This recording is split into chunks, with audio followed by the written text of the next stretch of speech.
আরে ভাই রাখ, ছোট বাচ্চা রাখবি না তোর। আওয়ামী লীগ করলো কে? কার দাবিতে? জামাত দাবিতে আওয়ামী লীগ নিষিদ্ধ করছে। এনসিপি দাবিতে, বিএনপি চাইছিল যে মর্শাদি বলছিল যে না আওয়ামী লীগ নিষিদ্ধ করা উচিত হবে না, তার রাজনৈতিক অধিকার থাকতে মানুষ হিসেবে তারা মনে করছে যে আওয়ামী লীগ নিষিদ্ধ করছি, আওয়ামী লীগ ভোট দিয়ে দিব আমাদের ইসলাম রে। আরে তারপর তো আপনার দাবির পরিপ্রেক্ষিতে তো আওয়ামী লীগ নিষিদ্ধ হচ্ছে, কেন আওয়ামী লীগ আপনার ভোট দিব? পাকিস্তান পাঠিয়ে দিব দুই চোখ অন্ধ করে। আমার 1971 সাল আমার দেশের স্বাধীনতা নিয়ে কথা বললে দাড়ি টুপি দেখবো না। আসসালামু আলাইকুম রহমতুল্লাহ। বিএনপি আওয়ামী লীগকে ক্ষমতায় আনার সকল ষড়যন্ত্র আজকে ফাইনাল করেছে। আপনাদেরকে বেশ কিছু তথ্য দিয়ে এসেছি। মির্জা ফখরুল ইসলাম আলমগীর বেশ কিছুদিন ধরে বক্তব্য দিচ্ছিল যে আমরা আওয়ামী লীগের অমুককে চিনি, আমাদের অনেক ঘনিষ্ঠ, আমাদের সাথে বিগত দিনেও তাদের সুসম্পর্ক, আগেও সুসম্পর্ক, এখনও সুসম্পর্ক, এবং আমরা আওয়ামী লীগের নেতাকর্মী নিরপরাধ, তাদেরকে আমরা রক্ষা করব, এবং আফা রেখে চলে গেছেন আওয়ামী লীগকে, সে আওয়ামী লীগকে আমরা দেখে রাখব। এবং এটা কিন্তু জয়ও আল জাজিরাতে এটা বলেছেন। সুতরাং বিএনপির সকল কার্যক্রম আপনারা দেখেছেন। তারেক রহমানের সমালোচনা অনেকক্ষণে বেড়েছে। বর্তমান বাংলাদেশে বিএনপি যে একটি ভঙ্গুর রাজনীতি করে, মানবরচিত মতবাদের উপর বিশ্বাস করে, মানুষকে ধোঁকাবাজিতে লিপ্ত করে, এটা বাস্তবতা। তারা মদিনার ইসলামিত্ব কায়েম করবে, কিন্তু এখন দেখছি জাদুকর দেখাচ্ছে, জাদু তো মদিনার ইসলাম না ভাই। স্টেজে তাদের কর্মীকে গালি দিচ্ছে, মানুষের বাড়িঘর দখল করছে, হুমকি দিচ্ছে। গতকালকে দেখলাম একজন ভোট চাইতে এসেছে, বলছে বিএনপির এই দিব ওই দিব, কার্ড বিভিন্ন রকম দিয়েছে অলরেডি। পরবর্তীতে বলছে আমার কাছে ভোট চাইতে এসো, আমার গাছগাছালি তো সব কেটেই নিয়ে গেছে, এর আগে এসে আমার গাছগুলা কেটে নিয়ে গেছে, এখন এসে ভোট চাইতে। এই যে মিথ্যার রাজনীতি, মানুষকে ধোঁকা দেওয়া, আজকে ফ্যামিলি কার্ড দিচ্ছে, আবার বলছে জামাতের শিরকিয়াতের কারণে দেশে ভূমিকম্প হয়েছে। শেখ হাসিনাও বলছিল যে আমাকে মিথ্যা মামলায় ফাঁসিয়ে আমাকে মৃত্যুদণ্ড দিয়েছে, তাই ভূমিকম্প হয়েছেন। মদিনার ইসলাম ভালো কিছু সহ্য হয় না। হারুন বলছেন, বিএনপির হারুন, যে এই জামাতিদের ভালো কিছু সহ্য হয় না, এরা কাটমাট সহ্য করতে পারে না, 71-ও সহ্য করেনি, এখনও দেশের ভালো চায়নি, আবারও চাচ্ছে না।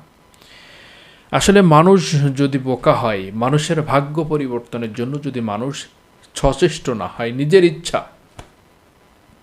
এ জাতির ভাগ্য পরিবর্তন করতে গেলে মানুষ যদি সেই জাতির একজন ভালো ড্রাইভার খুঁজে না নেয়, ড্রাইভারকে ভালোবাসে না নেয়, তাহলে জাতির পরিবর্তন হবেই না। বিগত 56 বছর ধরে মানুষ শুধু দেখেছে খুন, গুম, হত্যা, জুলুম, অবিচার, এগুলোই দেখেছেন। মানুষ দেখেছেন বাংলাদেশের মানুষকে ধোঁকা দিয়ে বিদেশে বাড়ি করা, মানুষ দেখেছেন গাড়ি করা, ব্যাংকের টাকা লুট করা, শেয়ার মার্কেট খালি করা, সমস্ত কিছুকে মানুষ দেখেছে। কিন্তু মানুষের অধিকার ফিরে পাওয়ার জন্য একমাত্র জামাত ইসলামী কাজ করছে বর্তমান বাংলাদেশে। তাদের যে ইশতেহার, বক্তব্য, সেটা দেশের মানুষকে স্বাবলম্বী করার। আজকে তারা ফ্যামিলি কার্ড দিচ্ছে, তারা বলছে যে জামাত ইসলাম মানুষকে ধোঁকা দিচ্ছে, 71-এ মানুষ দেখেছে, এখন দেখবে না আর। 71-এর পর থেকে মানুষ কাদেরকে দেখেছে? আওয়ামী লীগ, বিএনপিকে দেখেছে, কিন্তু দেশটাকে কি করেছে তারা? এই তারেক রহমান বিগত দিনের তার ইতিহাসটা কি, হাওয়া ভবনের কি করেছেন? একজন কওমি আলেম গতদিন দেখলাম যে বক্তব্য দিচ্ছে, আমাকে এই করেছে, আমার কাছ থেকে 20 লক্ষ টাকা চাঁদা নিয়েছে। আরেকজন ভিডিওতে দিয়েছে তারেক রহমান বাংলাদেশের শ্রেষ্ঠ মাফিয়া। এই সমস্ত বক্তব্যতে কি বেরিয়ে আসছে? তারা হাসিনার বিরুদ্ধে কথা বলে না, আওয়ামী লীগের বিরুদ্ধে কথা বলে না, তাদের অপরাধের বিরুদ্ধে কথা বলে না, কখনোই বলতে শুনি নাই। অথচ তারা দেশে মানুষকে শান্তিপ্রিয় বানাবে। তারা একটা খুঁটির জোর দেখায় যে আমরা আছি, আমরা তো ভোট, আমাদের লোকের ভোট পাবো, এবং হাসিনার বা আওয়ামী লীগের ভোটগুলো আমরা পাবো। এই বাস্তবতা তারা নিয়ে কিন্তু বসে আছে। তারা এত হিম্মত দেখাচ্ছে, এত বড়াত্ব দেখাচ্ছে, এত গায়ের জোর দেখাচ্ছে, এইটার মূল কারণ। কিন্তু হাসিনা চলে গিয়েছে, কিন্তু তার নেতাকর্মী তাদের অবস্থানকে কিন্তু বুঝতে পেরেছেন। তারা কাকে ভোট দিবে, কার কাছে ভোট দিলে ভালো থাকবে, মানুষ কাকে ভালোবাসবে। আর আজকে মানুষ কাদের চাঁদাবাজি, দখলবাজি, হন্ডাবাজি গুন্ডাবাজি করছে, কারা করছে, এই কিছু বিষয়গুলো কিন্তু দেখছে। আজকে মানুষকে কিভাবে করছে। আর এতদিন তারেক রহমান যেভাবে নিরপেক্ষ কথা বলছিলেন সুন্দরভাবে দেশকে নিয়ে এগিয়ে নেওয়ার জন্য, এখন দেখলাম তার যে আশেপাশে যে কান পড়াদাতা আছে তাদের কথা শুনেছে আক্রমণাত্মক শুরু করে দিয়েছে। একে আক্রমণ করা, জামাতকে আক্রমণ করা, এই এনসিপিকে আক্রমণ করা, বিভিন্ন রকম তার যে আক্রমণাত্মক অবস্থান, সেটা আসলে দেখে বোঝা যাচ্ছে বাংলাদেশের মাটি তার আসলে শ্যুট করছে না। তার বাস্তবতা হচ্ছে তার লন্ডনের আবহাওয়া, লন্ডনের মাটি তাকে শ্যুট করবে। কারণ বাংলাদেশে যে বক্তব্য দিচ্ছে, এই যে ফজু পাগলা ছিলে বিএনপির, সে ফজু পাগলার মতো অবস্থা হয়েছে।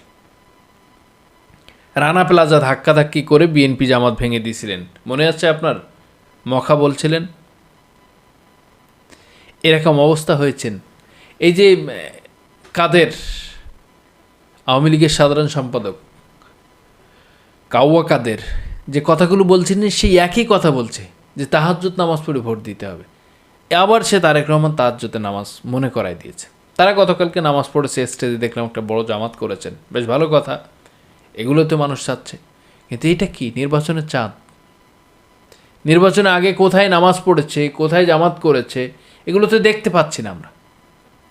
এই যে ধোঁকাবাজি, মানুষকে ধোঁকা দিয়ে ক্ষমতায় গিয়ে মানুষকে বোকা বানানো, ক্ষমতায় গিয়ে মানুষকে মারাত্মকভাবে ক্ষতি করা, দেশের টাকা লুট করে বিদেশে নিয়ে যাওয়া, বাড়ি করা। তারা বলছে কখনো আমরা ভারতে যাইনি, কখনো আমরা পিন্ডিতে যাইনি। তাহলে 17 বছর ধরে, 18 বছর ধরে তারেক রহমান বিদেশে কী জন্য ছিলেন, কোন দেশে ছিলেন?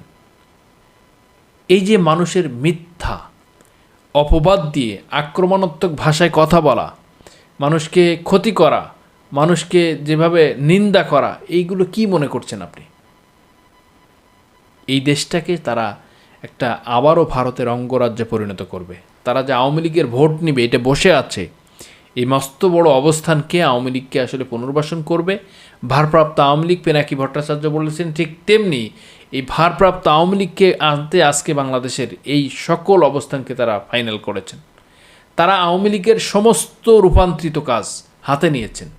তারা আওয়ামী লীগ ছাড়া কিচ্ছু বোঝে না। এখন যেখানে যাচ্ছে আওয়ামী লীগকে ভোট দিচ্ছেন, যেখানে যাচ্ছে আওয়ামী লীগকে কথা করছে, যেখানে যাচ্ছে আওয়ামী লীগের পক্ষপাতিত্ব করছেন। সুতরাং তারা যে দেশে স্বৈরাচার মুক্ত একটা বাংলাদেশ চায় না, নতুন অভ্যুত্থানের পরবর্তী বাংলাদেশ একটি সূর্যোদয়ের চায় মানুষ, সাধারণ জনগণ, ছাত্র জনতা, সেটা তারা আর চাচ্ছে না। সুতরাং আজকের বাংলাদেশের অবস্থাকে তারা যে পরিবেশ করছে, তারা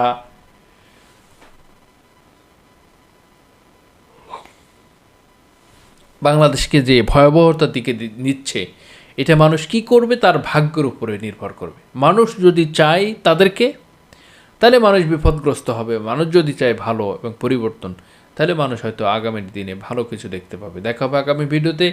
সে পর্যন্ত ভালো থাকুন। আল্লাহ হাফেজ। ইনকিলাব জিন্দাবাদ।